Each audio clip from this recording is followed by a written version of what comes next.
And when a king's throne gets shaky, the only thing he knows how to do is build it higher, which makes it even shakier. For reference, see the end of Yertle the Turtle by Dr. Seuss.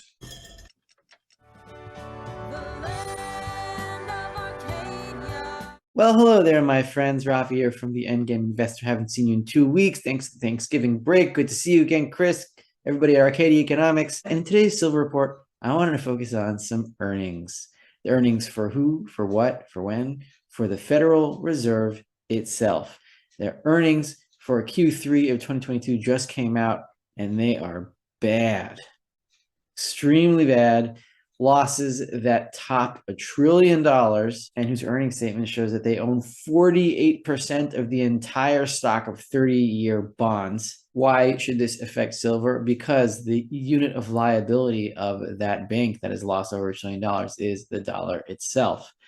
And though we like to say that the dollar has no backing, it does have backing. It is backed by the assets of the Federal Reserve System, which are falling in value as interest rates rise. And as that happens, the purchasing power of the dollar is going to fall. There is temporary strength in the dollar now, and that seems to be abating. And that temporary strength on the Forex markets is causing prices to level off a bit, but that is going to reverse when the Fed is forced to print money once again, which is not that far off, and could be triggered by the collapse of Credit Suisse, which has a $17.4 trillion derivative portfolio. That amount of money doesn't even exist. That's like saying, I want a bajillion dollars. It doesn't matter that it is now a sub $10 billion market cap bank. What matters is what's under the hood, and it's got over $17 trillion of derivatives under the hood, which is why it has to be rescued, because if it's not, it's going to cause a multi-trillion dollar domino effect. As this is happening, silver is breaking through its 50-week moving average, and gold is testing its 50-week moving average for the first time in many months. And what we missed last week during the Thanksgiving break was that the money supply came out for the month of October, and the rate of deflation going back to 1982, meaning the fall in the money supply on an annualized basis, is worse than it has ever been. And I'll show you the graph. This week's Silver Report is brought to you by... Get on down to Real Fake Doors. That's us. None of them open. FakeDoors.com is our website, so check it out for a lot of really great deals on fake doors. Fortuna Silver Mines, symbol FSM. And I've told you a lot about the company in past Silver Reports, but I just wanted to look at the stock price movement so you can get an idea of how this stock moves. FSM relative to the SIL Globex, forgot what it's called, the Silver Miners ETF. And we see here the candles are FSM for this past year. Since December 1st, 2021, the stock has been outperforming SIL handily, consistently above SIL, so it is an outperforming miner. And we see here at the lows, they kind of basically equaled out, but on the way back up, FSM has beaten SIL handily. SIL is down 27% about for the year, and FSM is up 7.18%. And true, it's not like this every year, but I believe that their acquisition of Rox Gold, which has now made them a gold and silver mining company, has stabilized the miner to some degree. And I think that's why it might be outperforming the ETF at this point. And with that, let's get into this week's Silver Report, sponsored by Fortuna Silver Mines, brought to you by Arcadia Economics. First of all, gas prices are down. Yes, they are down. And here is the main reason why. You see here the drawdown in the Strategic Petroleum Reserve, the SPR, from looks to be about 700,000 barrels or so to, what is it now, 300,000, whatever it is. It's the biggest fall in the history of the SPR. That's why gas prices are down. And who knows how much longer this can last, but this is not a fundamental fall in the price of gasoline, that's for sure. It's a political one. And now, what I said we were going to go into, the earnings of the Federal Reserve, the bank whose liability is the US dollar itself. So you see here these little columns. They show here the cost, first of all, of Treasury securities. We have $5,873,710,000,000 of amortized cost of US Treasury securities. And then the fair value in the second column, which is 5.186 trillion, and you have a loss there of $687 billion in the Treasury security portfolio. Add to that a $438 billion loss in the mortgage-backed securities portfolio, and together that is a $1.125 trillion loss on the Federal Reserve's balance sheet. 100 billion. So 1.125 trillion over 8.6 trillion. I think it's about a 16% loss of the entire value of the balance sheet. This is serious, folks, and it does matter.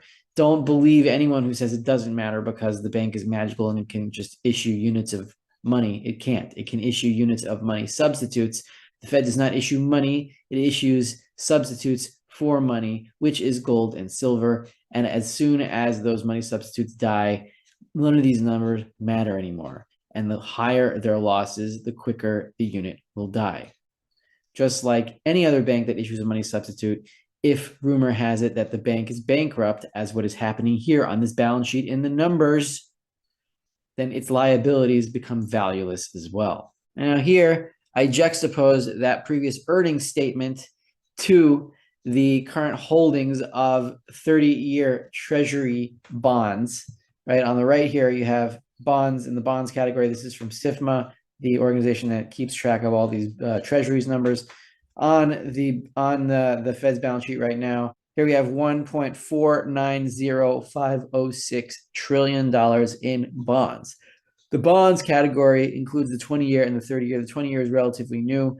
Most of these are 30-year bonds. So the Fed owns about 1.5 trillion of them versus 3.9 trillion that are outstanding. So this is about 48% of the entire stock of 30-year Treasury bonds. So when the price of the 30-year Treasury bond goes down, that's when the Fed's losses are going to be concentrated because they own half of the damn market. By the way, if we look back at the 2021 earnings for December 31st, 2021, we see that the Fed earned or had a gain of $128 billion versus this year a loss of 1.125 trillion. Those losses are going to increase as interest rates go up and up and up. And that will be reversed, of course, when they make the final pivot, but then the value of the dollar itself will plummet through the floor, and that's when gold and silver will really shine like crazy. And that's something I want to point out about silver. It looks like we are coiling between the 200 and the 50-week moving averages. This little dance right here between the blue line and the red line, this is another coil. It means that price is going to move strongly in one direction or the other. And as the dollar is falling, I believe it will be up. And another thing to point out here is that since the big jump of July, August 2020, right, from March to August 2020, when silver was about $11 and then jumped up to above 30, since that time, the 200-week moving average, this red line, has been steadily rising. Despite the falls in the silver price since 2022, that line is still rising, which means we're still on a gently rising slope of silver prices, even though it doesn't feel like it. That's important to keep in mind. And if we break above this 50-week moving average, which I think we are going to do imminently, we could be starting another cyclical bull part of this overall secular bull market since March 2020.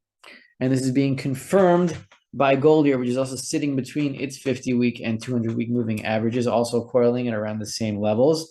The 50-week moving average here is 1806, and just like silver, the 200-week moving average in gold has been rising steadily since 2019, or really 2018. It was flat in 2018 and has been rising ever since. And even the 50-week moving average hasn't moved much at all since 2021. So despite the fall in gold prices, the technicals are still quite bullish as far as I can see. And finally, money supply.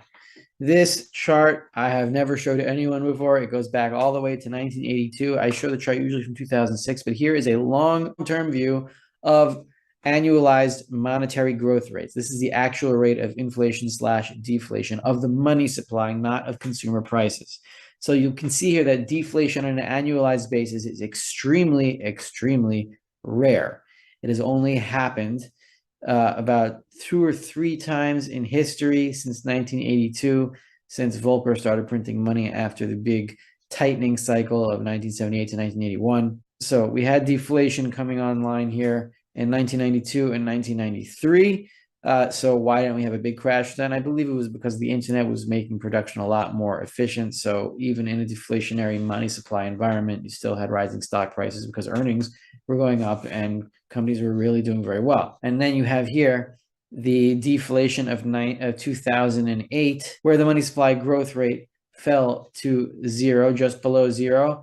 And that led to QE1/2, which pushed the money supply growth rate up to about 17% or so. And then there was another deflation after the stock market had already crashed. So we'll scratch that one out. But here, you see the line here? Oh boy. Well, this is the COVID printing. You can see how insane it was. Be way beyond any previous record.